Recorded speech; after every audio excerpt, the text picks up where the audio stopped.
खुशी के साथ सुनेंगे इंशाअल्लाह। आगे तशरीफ लाए और कुछ बातें अमल करने में हाफिज अख्तर साहब। মোটামুটি প্যাকেট নিয়ে আসছি সেখান থেকে, দোকান থেকে।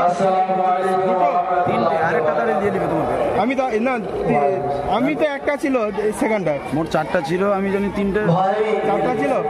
কি জানি আমি একটা দিয়ে দিয়েছি। তুমি একটা দিয়ে দিবে আমার কাছ থেকে তাহলে।